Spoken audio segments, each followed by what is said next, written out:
Welcome back to my channel my darling. আশা করছি সবাই ভালো আছো, আমিও খুব ভালো আছি। আবার চলে এলাম নতুন একটা ভিডিও নিয়ে।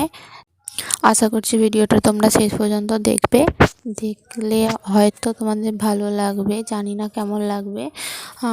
চলে এলাম আমাদের রাধা কৃষ্ণ আর ডলকে নিয়ে ভিডিও করতে। ভিডিওটা করেছিলাম, কী জানি কখন করেছিলাম মনে নেই। এই যে ওই পেটিটার ভেতরে থাকে আমার রাধা কৃষ্ণ আর পাশেই থাকে আমার ডল। ওর পাশেই সবসময় ওর ডল দিদি, সবসময় রাধা কৃষ্ণর পাশে ডল দিদি সবসময় থাকে, দেখে সবসময় উঁকি মেরে কী করছে আমার বোন ভাই দুটো। ও সেই জন্যই ওর পিছনে একটু লাগছিলাম। আর এই যে সন্ধেবেলা থেকে একটু বাইরে বার করেছিলাম খাওয়ানোর জন্য, আর ওদেরকে বাইরে বার করে ওর পাশেই রেখেছিলাম। ওর পাশেই সবসময় থাকলে বেশিরভাগ, সেই জন্য ও দেখছে, উঁকি মেরে মেরে দেখছে ওরা কী করছে। ওরা দুজনে প্রেম করছে, ও উঁকি মেরে মেরে দেখছে কী করছে আমার ভাই বোন দুটো। এত ছোটো ছোটো ভাই বোন এখন থেকে প্রেম করছে। বেবি ডল এটাই ভাবছে, কী জানি কী ভাবছে।